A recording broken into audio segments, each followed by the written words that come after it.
Good morning, everyone. Thanks for being here at one of our Brain Northwest teaching opportunities. We are very fortunate today to have Karen with us again, doing a class on wintering the nervous system. So I'm really thankful to have this opportunity to give us some education and some skills and an opportunity to come together as a community. Karen has a rich experience in community mental health, also is an advocate for people that have experienced domestic violence, has lots of personal and professional experience working with communities that deserve to have their voices lifted up. And I'm going to let you complete more of your alphabet, Karen, and thank you for being here. All of you, thank you, Karen. It's really a privilege. And again, my name is Reggie. I'm the Education and Resource Manager here at Brain Northwest. Thank you all for being here, and Karen, take it away. Thank you so much, Reggie. I'm so glad to be here again. My name is Karen Sumption. Reggie did an excellent job of introing me, but you see my alphabet soup on the screen, and that's that I'm a state certified peer counselor and community health worker, and I'm a nationally certified victim advocate. So I've worked in gender-based violence for a long time. I've worked in community mental health. I've worked with a lot of people that have had either acquired or traumatic brain injury. And so I also come to you with brain injury falling under the umbrella of neurodiversity. And I also fall under the umbrella of neurodiversity as I have autism. So, with that, I will be off camera while we're moving through the class, but I will definitely come back on camera for questions and then afterwards for discussion because there's definitely going to be some time for some discussion at the end. So, without further ado, the the topic I chose, I realize it's a little bit early. It's about wintering the nervous system. So this is about post-holiday stress recovery. And I know that most of us have not yet begun to even celebrate the December holidays. We did get through Thanksgiving, which is always sort of the gateway to the holiday season in our part of the world. But this, I thought, even though we haven't actually faced down the very intense, joyful, and chaotic holiday season, I thought this might be a good time for talking about some recovery for after the chaotic and joyful holiday season. The first couple of slides, if you joined my class last month. The first couple of slides are gonna look familiar to you, and they should. They are from that class last month. But I also thought that they were kind of a great intro and a little bit of a review for those of you that are new for exactly what kind of nervous system activation I'm talking about calming. So, regardless of what you celebrate. The holidays are usually all about lots of stimuli. So, lights, crowds, disrupted schedule, food that you never usually eat, all kinds of smells, music, and expectations. And that's a lot, even for those of us with those of in the world without neurodiversity, without a brain injury. Um, Holidays are a lot. They're really, really quite exhausting. They're a unique time of the year, and they can be really, really exciting. They can be really frustrating. They can be really lonely. But whatever it is, there's usually a lot of heightened information coming at you during this time. And being overstimulated is a really common effect of brain injury, and it's a really common thing that I cope with being autistic.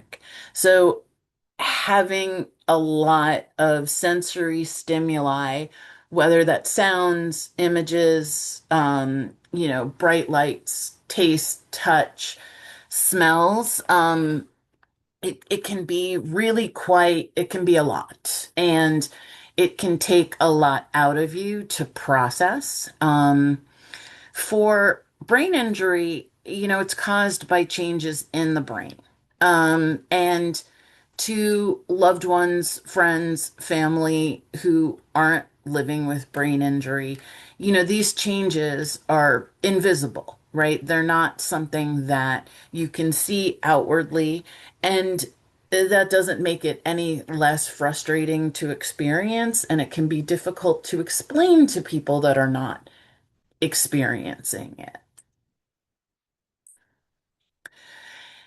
And one of the frustrating things is it's a lot. And explaining to folks that it can be a lot because people without brain injury or without neurodiversity, they're also tired. Like I said, even without these additional challenges and additional changes, the holidays are tiring. Coping with sensory overload, though, can be absolutely exhausting. It's because your brain is using extra processing power to filter out what's important. So we do this all the time during just our everyday lives. Everybody does it. As we move through space, there's background noise, there's smells, there's all kinds of stuff that are kind of coming at us at a time. And one of the things that we do just as humans is we attempt to sort out and process which of these pieces of information, which of these stimuli are important um, to pay attention to have focus on, and which are not. And when you're healing from a brain injury, this takes a lot of energy, and with potentially long-term changes, this can take more than your average amount of energy. And this extra energy expenditure takes rest and to be able to recharge. And rest is something that if you have a busy holiday season, it may be hard to get. And even if you're not having a busy holiday season, but you're maybe having a difficult holiday season, having good rest can also be a challenge. The thing about being overstimulated and exhausted and unable to, you just don't have the oomph energy to be sorting out that which stimuli requires focus and which doesn't. Eventually, it can start triggering your stress response, such as fight or flight. And that in turn also requires a lot of energy. And so now you're dealing with physical fatigue and low energy. And then constantly being overstimulated and having these really deep, exhausting stress responses can lead us to wanting to actively avoid stimuli. And this actually can also kick off a cycle of becoming hypersensitive. So we already are a little bit more sensitive to stimuli, and we can actually increase that level of sensitivity to sounds and smells by avoiding them. So now we're starting a cycle of overprotection with progressively worsening symptoms. And the whole process gets magnified by associated anxiety. So now we're in a little bit of we're in a cycle and we're kind of trapped in the cycle where we want to avoid the stimuli. That makes us more sensitive to the stimuli. And then we get more anxious, so we want to avoid the stimuli even more.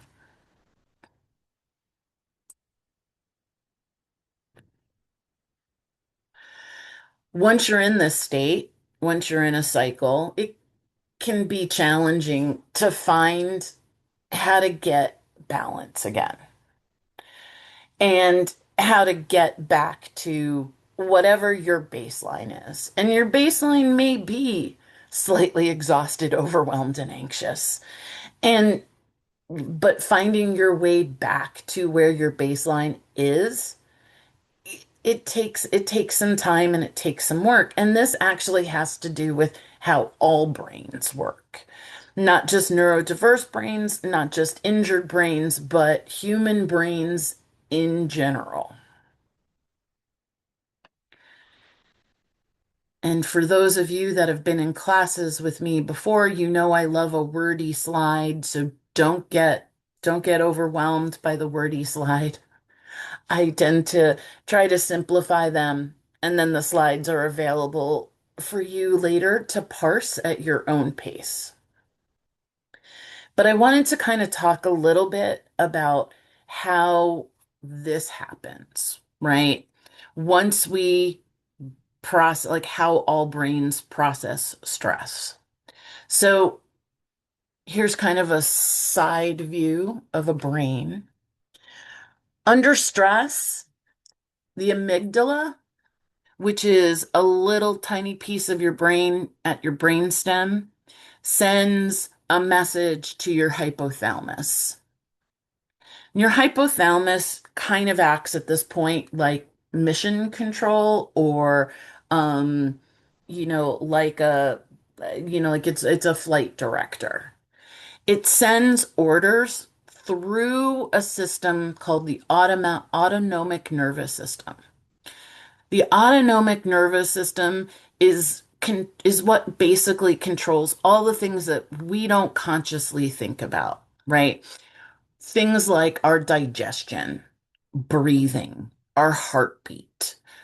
We don't actively consciously think about, okay, it's time to digest. We need to keep breathing. It's the autonomic nervous system that controls that for us. So in the autonomic nervous system, I sort of think about them having two teams. And this is just a way I kind of break it down. So just kind of roll with me for a second. There's two teams. There's the sympathetic nervous system and the parasympathetic nervous system. So the sympathetic nervous system is kind of the first responders. So when the amygdala tells the hypothalamus we're under stress, it's the sympathetic nervous system that goes into action first. And this happens sometimes before we are even conscious that we have had stress. We haven't even had the thought. We've not even really processed it consciously. And what it does is it activates the adrenal glands, which release adrenaline, right? And like I said, this often happens before we have a chance to even consciously process a thought. And this is, many, many, many thousands of years of evolution. This is what helps us avoid life or death danger. There's a lion jumping at us. We run, jump out of the way, play whatever it is that we're going to do. It is the sympathetic nervous system yelling to the adrenal gland, release adrenaline, and now we have the energy to act instantly. Okay. That's team one. The parasympathetic nervous system, it's a little bit more complicated than this, but I kind of think about them as the cleanup crew. If you ever really read stuff about mindfulness and nervous system regulation, or you've talked about this with somebody on your healthcare team, you may have also heard them call digest and rest. So the digest and rest is then what responds after the danger to get us back down out of that immediate stress response that was caused by the sympathetic nervous system. Here's the thing. This this system, while it's elegant and very, very quick, very fast, its it's not without its flaws, I guess. Things can get a little bit sticky between the autonomic and the sympathetic. After the stressor, right? So we have jumped out of the way of the lion, right? Or we have had that initial adrenaline surge. The hypothalamus, again, remember, their flight control. They're going to send orders down what's called the HPA axis. And that's a network between itself, the hypothalamus, the pituitary, and the adrenal glands. If after that initial shot of adrenaline, where we act before we even realize we're acting, if we still feel in danger, and feel is the operative word here, the hypothalamus makes this very, very fancy hormone, right? Corticotropin releasing hormone, CRH. Point is, this hormone then goes to the pituitary gland and it releases adrenocorticotropic hormone, ACTH. It's not really necessary that anybody knows necessarily what these hormones are unless you want to be great at a cocktail party. But the point is that the hypothalamus tells, right? It makes a hormone which tells the pituitary gland that we're still in danger. The pituitary gland makes another hormone that then travels to the adrenal glands, telling them we're still in danger. So now it's releasing something called cortisol. And you may have heard cortisol mentioned in commercials or things like that because cortisol is something that our bodies will keep releasing until we feel out of danger. Again, operative word, feel. If this danger or the stress response lasts for a long time and it's even constant low level stress, then we never actually stop releasing cortisol, which then never allows the rest and digest crew from back here, right? Um, the rest and digest crew to ever do its work of getting us back down to whatever our baseline is. And we can continue releasing cortisol. And cortisol, when I say you may have heard about it or read about it in magazines, there's lots and lots and lots of information out there.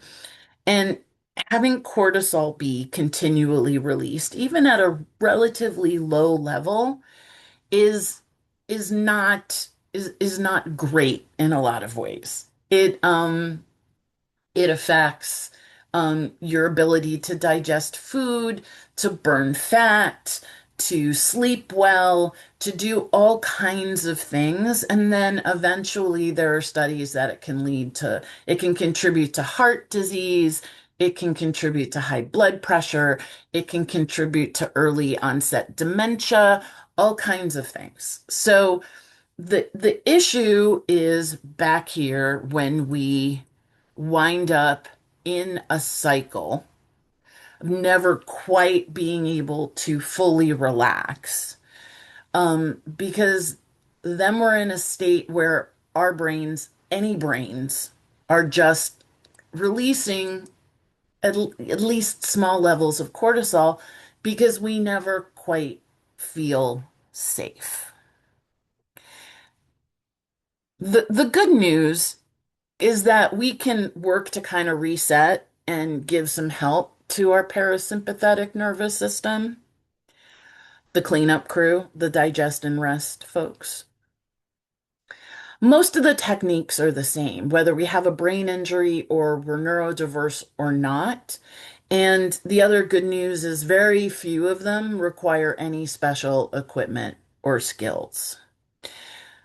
So when we're thinking about being in a state of kind of high alert, high overstimulation, being really, really cranky, tired, underslept, anxious. When we get to the end of the holidays, there are things that we can do to, as I said, I called it wintering, but begin to work to bring ourselves back down to at least closer to baseline, to reduce the cortisol that's being released and allow our parasympathetic nervous system to do its work.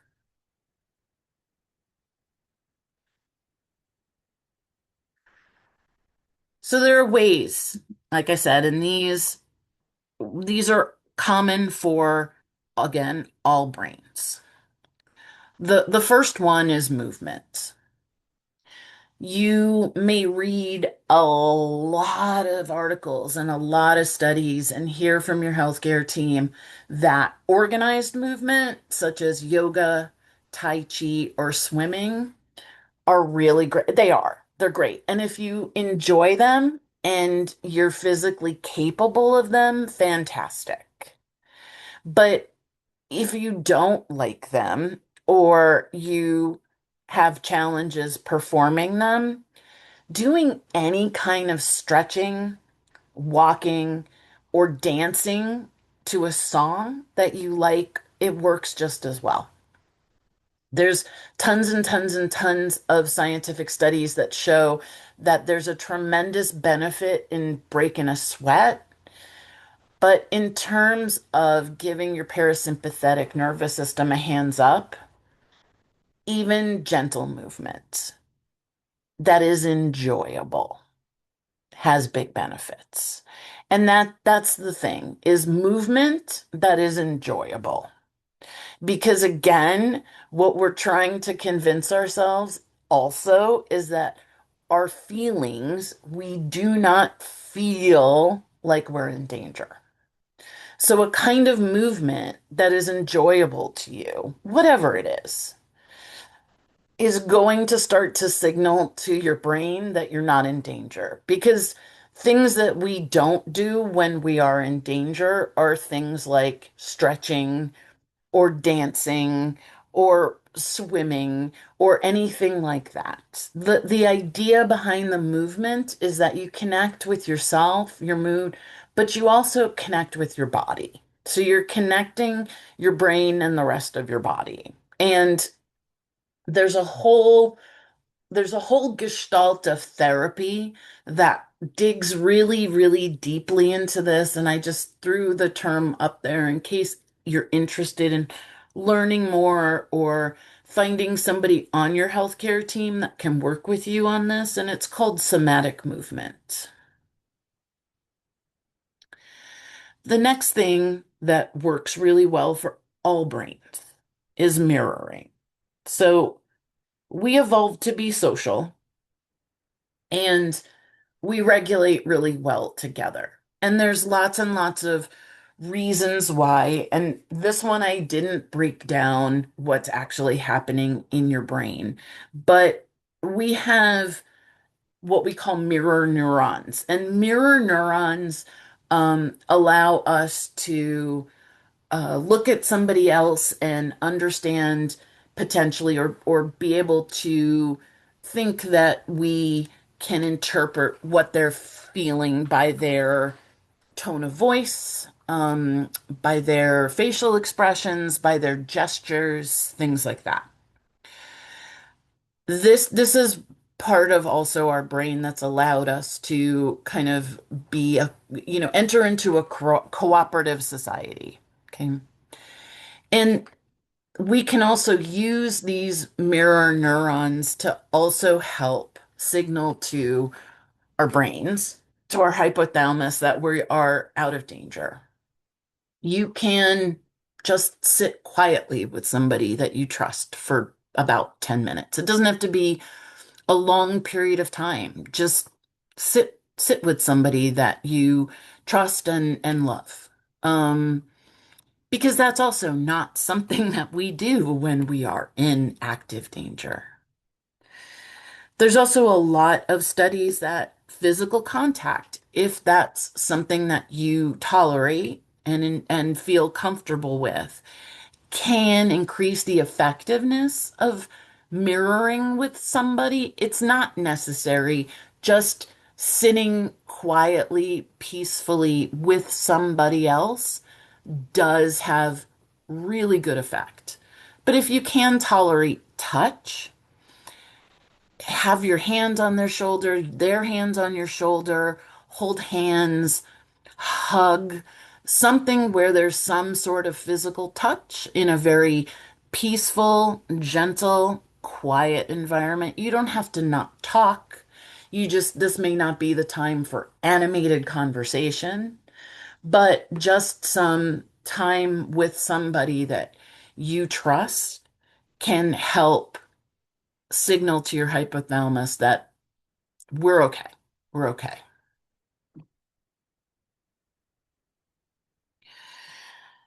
Another one is singing. So this one is really fun. You don't have to be in tune. You don't have to be good. You don't you don't have to it doesn't have to be anything that anybody hears. But it actually does a couple of things. One is it requires some deep breathing and it stimulates your vagus nerve. So your vagus nerve connects the brain to the heart, lungs, and other organs, and it's a pretty big part of the parasympathetic nervous system. So singing, humming along, anything like that is also going to signal to your hypothalamus via your vagus nerve, like, hey, we're okay. Because the one thing we also don't, another thing we don't do when we're in life or death danger is sing.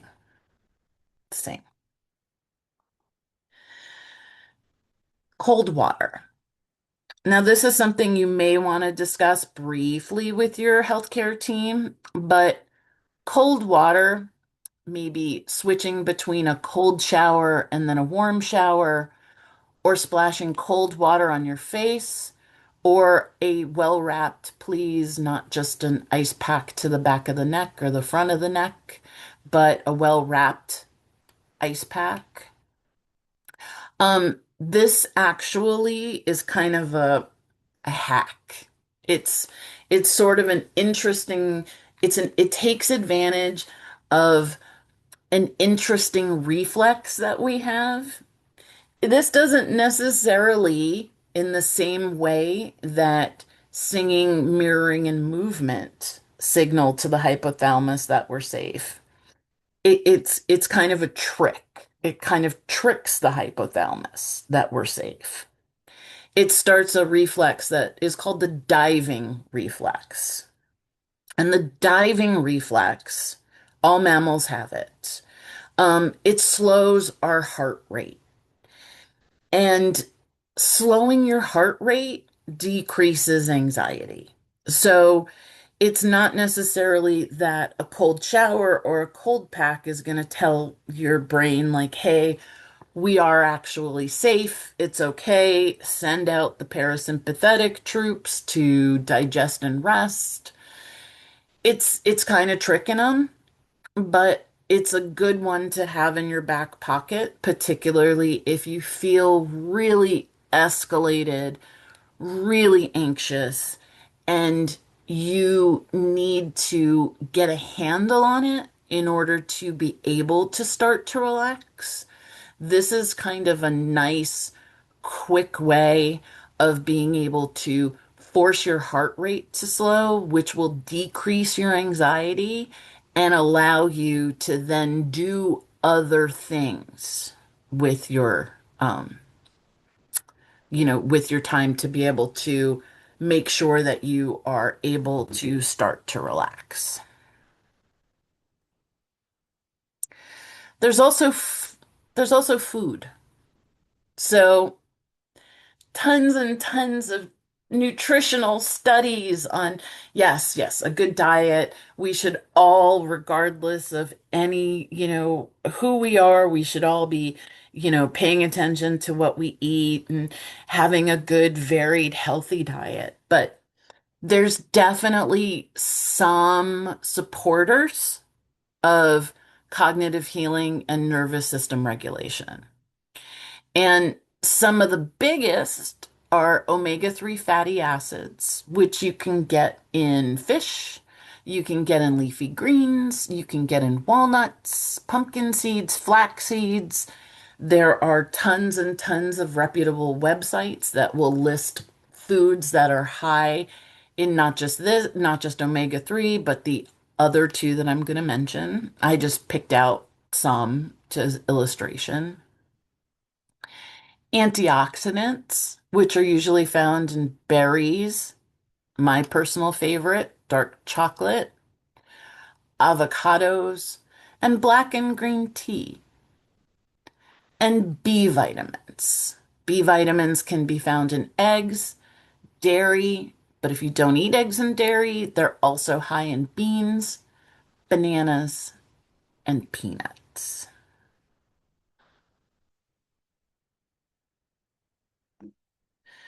So that's kind of where I kind of wanted to bring it back to some discussion. Are there things that have worked for you to help regulate your stress response? Something I mentioned today that you're going to try? You're welcome to share in the chat if you don't feel comfortable speaking up. Or do you have questions or comments about any of the things that I mentioned or about how the stress response works in the brain? I'm just going to stop recording and we can keep